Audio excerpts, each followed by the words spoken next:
got yourself your copy of Wrath yet? No doubt many of you have, and we only got it very recently, so I've had a couple of days to have a look at it, and now we're going to go through some of the factions and just give you an idea about what I think of some of the stuff that's been in the book. All the factions really have got something that's been pretty good and well worth actually including in most of the armies. But some of the stuff is just a bit dodgy, as all these things normally are whenever they come out. But we'll have a look at Cygnar first and see exactly what they've got. First up is their new Warcaster, Constance Blaze, and Knight of the Prophet. Now, Knight of the Prophet is one of the Morrowind knights, more like their sort of equivalent of the Paladins type thing. The Precursor Knights, of course, are the allied unit that has been messing about with Cygnar for quite a while now. I haven't seen them used very often, I have to say, the Precursor Knights, simply because they come with Spell Ward, which normally means it's difficult to get them a decent buff. And normally they're just not quite as heavy hitting as some of the other Cygnar heavy infantry. So this Constance Blaze is coming in with some reasonably good stats. I mean, it's typical for what you would normally see with Cygnar. So she's got a mat of 7 because she's mostly a melee type fighter, and defense 15 and armor 16, speed of 6. She's got her Sun Spear, which is a nice big spear with magical weapon, reach, and blessed, the same as the Precursor Knights, so it ignores some of the buffs for armor and defense. Damages 16 boxes, 6 warjack points, 6 focus. So the Sun Spear has power 13. But her actual abilities aren't too bad either. She's got flank with non-Warcaster Morrowinds, which would be Precursor Knights, and any of the solos that come in from the Morrowind faction, which I think at the moment is just the Illuminated one, Harlan Versh. She also has Inspiration for Morrowinds, basically giving them all fearless. Models within her command range never flee and immediately rally, so not too bad. When her spells, she's got Banishing Ward, enemy upkeep spells in the target, friendly unit expire, affected models can't be targeted by enemy spells or animus. Not bad, I suppose. But again, it's a direct spell, so it's got a range of 6, and Precursor Knights already have Spell Ward, so it's not really that much use to them. Crusader's Call has a control area, costs 3, and gives charging models an extra 2 inches of movement. Not bad, I suppose, when you want your Precursor Knights to start charging and things. And of course, it'll affect Constance Blaze as well. Flashing Blade for 1 focus point, which we've seen before on a couple of characters. This model immediately makes 1 normal attack with one of its melee weapons against each enemy model in line of sight that is within the weapon's melee reach, which of course is 2 as well. So not bad if you're going to take on a big unit of guys or something like that. Sunburst then costs 3. Has a range of 10, an AoE 3, power 13. Models boxed by Sunburst are removed from play. Blast damage only affects enemy models, which isn't bad. It means you can start firing AoEs into melee combat with your Precursor Knights and stuff. So not too bad at all. And again, it boxes when it boxes the enemies, they're removed. So no soul tokens, none of that jiggery pokery for cricks. And then she has Transference. While in the model's control area, friendly faction non-Warcaster warrior models can spend 1 focus point on this model, from this model, to boost melee attacks or melee damage, which of course again isn't bad because it's sort of affecting then the not great stopping power of the Precursor Knights. They can do a couple of boosted rolls. Just to increase damage and stuff like that. But the main point of that is, of course, that when her feat goes off, it becomes incredibly important because she can boost up her focus. So her feat is Divine Intervention. Blaze gains 1 soul token for each friendly living faction warrior model destroyed by an enemy attack or collateral damage of an enemy attack in her control area for 1 round. While in her control area, friendly living faction warrior models gain +1 armor for each soul token on Blaze. When Blaze replenishes her focus during her next control phase, replace each soul token on her with 1 focus, then Divine Intervention expires.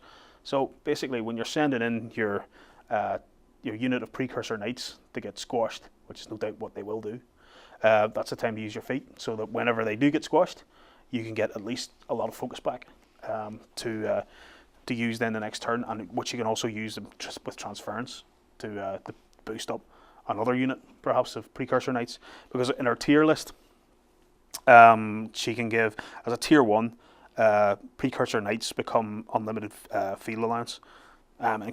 Additionally, all the Harlan Verse, I was going to say more than one, but Harlan Verse gains advanced deployment, so it's not too bad. You know, I mean, the Precursor Knights aren't great, I have to say. I'm not particularly sold on them, just because without some buffs and things like that, they're really not that hard hitting compared to Sword Knights or other stuff like that. It may be worthwhile just not bothering with them and going with some of the harder hitting Cygnar infantry instead of anything else. So next up then, we have one of the brand new warjacks for Cygnar, which is the Minuteman. Now the Minuteman looks great. There's no denying it. It's coming in with Mat 6, Rat 6, Defense 14, Armor 15. It's got 2 slug guns for power 14, but they only have range of 4, of course. So you know, it's not really what you would call a ranged warjack, even though it really is, because it has to shoot to do the big damage. It's got 2 open fists as well, so you've got some choice of some power attacks and things. But what does it do? It has advanced deployment. It has bounding leap, which of course means that you can, after it's made in advance, it can be placed 5 inches anywhere from where it ends. So basically, you can jump into the back arc of an enemy model, and that's when you want to fire your range 4 slug guns into its backside. It has a flak field, which is basically like a lesser damage form of the Rain of Death that the Devastator has. It just does power 12 damage roll against enemy models that are in base contact with it, or power 6 if they're within 2 inches. Not bad, but good enough for taking out some units and things like that, and just generally causing a bit of havoc. Again, the Minuteman looks really good, but I don't know. It's 5 points. He's got an effective speed of 11. That's without running. If you run him, he's going to go 12 inches. But if you just move 6 and then jump 5, he's going to go 11 as well. So the chances are that he's going to be outside your Warcaster's control area in a couple of turns if you're going to go maximum movement on him.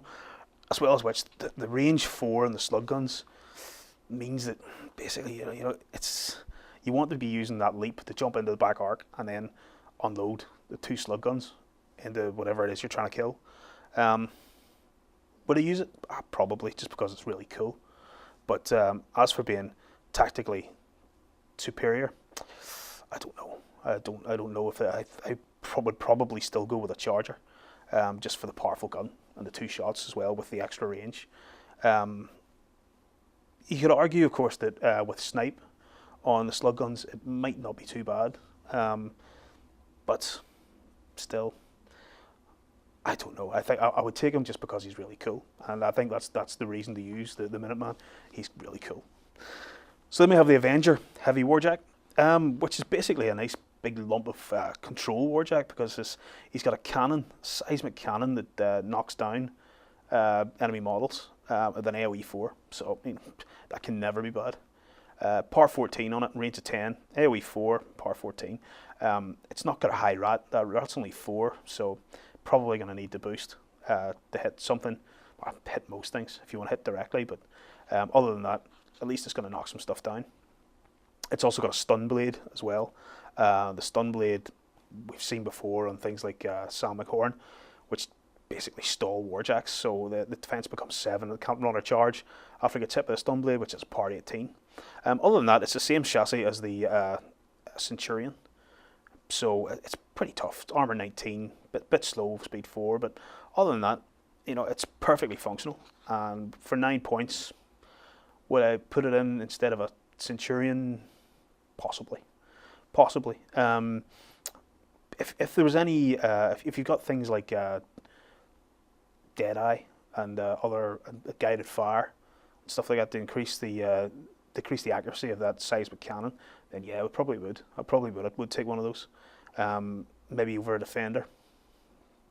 Possibly over a defender. If I could, with snipe on the cannon, it's got to be quite good as well. So yeah, I would possibly take one of those instead of a defender, just because knockdown is always preferable to no knockdown. So then we get into some of the character warjacks. So we've got the Gallant. Gallant is the allied warjack, so this is the one for the Precursor Knight Commander. So he has an affinity with Blaze, but basically he's an ironclad with a magic sword. So he's got affinity with Blaze. This model's melee weapon gains Purgation, which is an extra die of damage against enemy models that have upkeep spells on them. Not bad. The power of his sword is 17, and he's an open fist of 14, but other than that, he's just basically an ironclad with maybe... No, I don't even think he has one extra man. I think he's just at 7, so... defense 13, armor 18. Not bad. Accumulator. When this model begins its activation within 3 inches or more... 3 inches of one or more friendly Morrowind models, it is allocated 1 focus point. That's not bad at all. Wouldn't say having free focus is bad. But it's got Shield Guard. Shield Guard, I would go a million miles for a model that has Shield Guard, just because they're great. And this has got Shield Guard with an armor of 18 and pretty good damage boxes. That in itself is worth the cost just to take him at 9 points. He's also got a buckler, so his armor is 19 in the front arc. Yeah. Definitely. If you're going to be feeling Constance Blaze at all, then there's no reason why you shouldn't have him with you. In fact, he would be worthwhile taking for most warcasters, just simply because he's got Shield Guard. I absolutely would go for one of them at 9 points. That's a snip for a Shield Guard and heavy warjack that's going to suck up a load of damage for you. Brilliant. And here we have one of the other character warjacks then, Triumph. Triumph, as we know, is a defender who's been slightly modified for Siege Brisbane. He's got an assault shield and a heavy barrel, and he can be bonded by Siege. It's also got arcane precision, which isn't bad. So he ignores stealth when he takes an aiming bonus, and his heavy barrel has blaster. So the heavy barrel is power 15, range 16, assault shield power 13. All right. But other than that, basically, it's Mat 7, Rat 7, so, I mean, he's okay. He's a pretty good fighter and quite accurate. But his points cost is 11. 11, and you're getting, for that, Blaster, where you can spend 1 focus to give his attack an AoE 3. I don't know, for 1 focus, Siege could cast Explosivo on that guy, or on a defender, for a fewer points, and give it exactly the same sort of effect, and magic weapon as well. An arcane precision. I think Siege has a spell that will remove stealth anyway. I don't know. For basically, you're paying an awful lot of points there for a rat of 7 on a heavy warjack, and an armor 20, of course, because he's got a shield. But if he had Shield Guard like the Gallant, I would get that in a heartbeat. But I don't know. For 11 points, I think it's just a bit too much for what you're getting. Because I don't see, if I'm taking Siege and I want to take this guy with him, I don't really see what extra I'm getting for the points. Perhaps if I was playing it with someone else, if I was playing it with Striker or something like that, who doesn't have Explosivo, who doesn't have an ability to get rid of stealth and things like that, I would probably go with that. Yeah, I would say Triumph's probably better if you're running something like Striker. Okay, so then we go Captain Jonas Murdoch, who is great. This is one of the new rules in the game, which is ranking officer. A ranking officer can be attached to mercenary units, and it effectively makes them part of your faction. So they get the in faction buffs instead of being counted as mercenaries. As you can see, he's a trencher. With a Mat 7 and a Rat 6, defense at 13, armor 14. He's got the standard carbine, so range 10, power 10, and a trench knife for 9. He's only cost 2 points, and he's tough. But not only that, he gives the unit that he's with the assault order. That's brilliant. That's absolutely brilliant. For all those mixed arms units that you can get with mercenaries, like the new guys that are in this book, the Ogre and Assault Corps, or even Steelhead Riflemen, just so they can take a shot before they run into combat. I mean, Sam McHorn or Devil Dogs would probably be better with that, because their slug guns have a rubbish range anyway. So having the assault order is going to make them fantastically good. Once per game as well, he's got a mini feat, so he can go to ground, which effectively gives them the dig-in ability of trenchers. So they don't block line of sight, they don't suffer blast damage, and basically they're dug in for a turn. So, I mean, he's for 2 points. That's fantastically good. If you're going to take mercenaries at all, or any mercenaries that have mixed arms that you want to charge into combat, then that's fantastic. Having the assault order is just great. Following on from which, of course, we have Archduke Alan Runewood, who's our character solo for the Sword Knights. He's sort of a mixture between a whole load of different things. He's got Mat 7, Rat 6, Defense 13, Armor 14, Command 10, Hand Cannon for range 12, power 12, and Vindicator, his sword, for power 12. It costs 3 points. But he's coming with a load of nice little abilities, like Battle Plan. Battle Plan, once per turn, he can decide which of these he's going to use, which is almost a bit like the Fell Caller for the Trolls, because some of his abilities are much the same.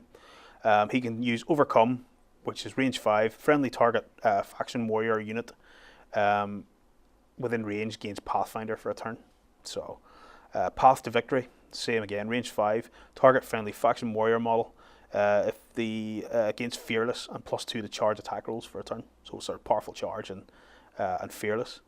And Reveille, knock down friendly faction models in this model's command range, immediately stand up. Models that were knocked down this turn are not affected by Reveille. So again, it's a bit like the stuff that you get for a Fell Caller, as well as which he's a commander, so he can use his command 10, and he's Fearless. He's also a Jack Marshal, which is pretty good as well. So you can make up Jack Marshal stuff as well as using all his battle plans. Sword Knights are his elite cadre. The friendly Sword Knights gain Reform. After all the models in the unit have completed their actions, they can advance 3 inches, which is great. Makes your Sword Knights that wee bit faster. And Sacrificial Pawn for Faction Warjack. When this model is directly hit by an enemy ranged attack, you can choose to have one friendly non-incorporeal Faction Warjack model within 3 inches of this model directly hit instead. That model automatically suffers the hit and suffers all the damage and effects. Fantastic. I don't see why there's a problem with that. Especially if you've got something that's got a nice big set of armor on it that could just suck up some damage.